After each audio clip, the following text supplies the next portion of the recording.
Bienvenue, aujourd'hui on va explorer un aspect du marketing souvent un peu dans l'ombre je trouve, la logistique promotionnelle. Comment on s'assure que la super PLV qu'on a conçue ou l'échantillon arrive vraiment là où il faut, quand il faut et surtout en bon état. On va regarder ça de plus près en s'appuyant sur le cas d'une entreprise spécialisée, Groupe Routage, et les infos de leur site web. L'idée c'est de comprendre un peu les mécanismes de cette chaîne logistique bien particulière et de voir pourquoi c'est si important pour qu'une campagne marketing réussisse finalement. Exactement. Parce que là, on sort de la logistique, disons, classique, avec des palettes de produits finis qui vont en entrepôt. La logistique promotionnelle, c'est vraiment un flux à part. Ça demande de jongler entre le marketing, les fournisseurs, les imprimeurs, par exemple parfois du conditionnement très spécifique, ce qu'on appelle le conditionnement à façon, Mhm. et puis il faut distribuer tout ça finement vers plein de points de vente différents. Des supermarchés, des réseaux de franchisés, etc. Le moindre souci, un retard, une erreur de préparation, et hop, ça peut impacter direct les ventes ou l'image de la marque. C'est assez sensible comme domaine. Et c'est là qu'interviennent des boîtes comme Groupe Routage, j'imagine. D'ailleurs, leur implantation dans les Hauts-de-France, ce triangle Paris-Lille-Reims, ça a l'air assez malin pour courir le territoire, non? Oui, c'est un emplacement assez stratégique, effectivement. Il gère donc à la fois les flux physiques, les objets, quoi, mais aussi toutes les données qui vont avec. Pour des entreprises de toute taille, apparemment. Et le site montre une palette de services assez large en fait. Tout à fait. Il y a la logistique e-commerce, bon ça c'est devenu un standard, avec le picking, l'envoi des colis, mais ils font aussi la logistique pour les outils marketing plus traditionnels, genre catalogue, brochure. Ils ont des solutions pour des secteurs un peu exigeants, comme la santé ou le luxe, où le conditionnement est clé, et même la gestion des box mensuelles. Tu vois le truc? Ah oui, les box par abonnement. Voilà. Et puis, au cœur de ce qui nous intéresse aujourd'hui, cette fameuse logistique promotionnelle et PLV, publicité sur lieu de vente. Justement, cette logistique PLV, concrètement, ça implique quoi? Le site décrit un cycle assez complet. Ça commence par la réception des fournisseurs. Oui, réception, et tout de suite, contrôle qualité. C'est crucial. J'imagine, ouais. Vérifier que les affiches sont pas pliées, que les présentoirs sont intacts. Exactement. Ensuite, vient le stockage. Mais pas n'importe comment. C'est adapté. En rack, sur étagère, et puis avec des méthodes de gestion comme FIFO, premier entrée, premier sortie, ou LIFO, ça dépend du produit. Et surtout, un suivi très précis via leur logiciel, 1.2.3 log, pour savoir exactement ce qu'il y a, où c'est, depuis quand. D'accord. Et après le stockage, on prépare les commandes. C'est ça, la préparation. Donc, le picking, aller chercher les bons articles, mais aussi ce qu'ils appellent le kitting.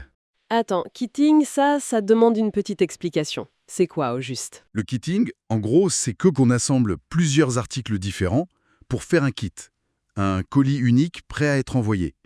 Imagine un kit pour le lancement d'un produit. Tu mets dedans une affiche, des flyers, des échantillons et peut-être un petit cadeau pour l'équipe du magasin.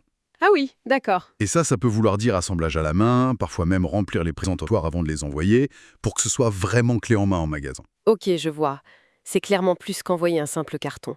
Et ensuite, il y a le conditionnement. Le site parle d'emballages spéciaux, de co-packing. Oui, alors le co-packing, c'est encore un peu différent. C'est souvent regrouper des produits pour faire un lot promotionnel, genre 2 achetés, le troisième offert, déjà tout emballé ensemble. L'idée générale du conditionnement, c'est de protéger parfaitement ce qui est envoyé, qui est souvent fragile ou de forme bizarre, mais aussi d'optimiser l'emballage pour réduire les coûts de transport. Logique. Puis l'expédition, en France ou à l'étranger avec le suivi, et un point très important, leur capacité à s'adapter, gérer les énormes pics d'activité, Noël, les soldes, ou au contraire des opérations très courtes, des one-shots. On voit bien la complexité. Mais alors, pourquoi une entreprise choisirait d'externaliser cette fonction? C'est quand même très lié au marketing terrain. Le site met en avant le timing et la qualité, et la certification ISO 9001 comme gage de sérieux. Oui, la certification ISO 9001, c'est une base. Ça montre qu'il y a des process qualité en place. Mais au-delà de ça, les raisons d'externaliser sont souvent stratégiques. D'abord, ça permet aux équipes marketing ou commerciales de se concentrer vraiment sur leur métier, la stratégie, la création, pas la gestion d'entrepôt ou d'expédition. Se recentrer. Exactement. Ensuite, ça apporte de la réactivité. Un spécialiste comme Groupe Routage peut mobiliser des équipes plus vite pour un pic d'activité imprévu, par exemple. Et puis, il y a l'aspect coût, bien sûr. Mutualiser les entrepôts, optimiser les emballages et surtout bénéficier de tarifs de transport négociés grâce au volume qu'ils traitent. C'est une économie d'échelle difficile à atteindre en interne. Et j'imagine que ça ne marche que si la collaboration est vraiment étroite. C'est pas juste un ordre d'expédition qu'on envoie et voilà. Ah non, pas du tout. C'est un vrai partenariat. Ça commence par bien analyser les besoins ensemble, en amont, et ensuite, il faut des points réguliers pour ajuster, améliorer les process. Peut-être qu'on peut optimiser le picking pour tel type de kit, ou revoir une méthode de préparation. La transparence est clé aussi. Le fait que les équipes du client puissent avoir un accès à la plateforme de gestion logistique, ça permet de suivre en temps réel, ça fluidifie tout. D'accord. Donc si on résume un peu tout ça, la logistique promotionnelle, quand elle est prise en charge par un expert comme Groupe Routage, c'est bien plus que juste envoyer des colis. C'est vraiment un service pointu qui demande une organisation quasi militaire, une grande souplesse et un vrai souci du détail, pour que les supports marketing jouent vraiment leur rôle sur le terrain.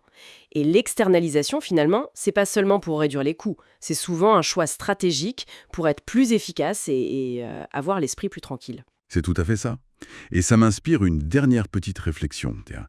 On a beaucoup parlé de l'importance de livrer le bon matériel au bon endroit, au bon moment. La PLV, le goodie, l'échantillon, le quoi. Mais est-ce qu'on ne pourrait pas imaginer que le comment de cette livraison devienne aussi un élément de l'image de marque? C'est-à-dire? Je pense à la qualité de l'emballage. Même pour un truc simple comme un flyer, le soin qu'on met à conditionner le kit reçu par l'équipe de vente ou le partenaire. L'expérience de déballage, si tu veux. Est-ce que cette étape logistique, qu'on voit souvent comme purement fonctionnelle, ne pourrait pas être pensée différemment, pour renforcer subtilement l'image de la marque avant même que le client final ne voie le produit? Un peu comme un marketing caché dans la logistique elle-même. Intéressant comme perspective. Le soin du détail jusqu'au bout de la chaîne.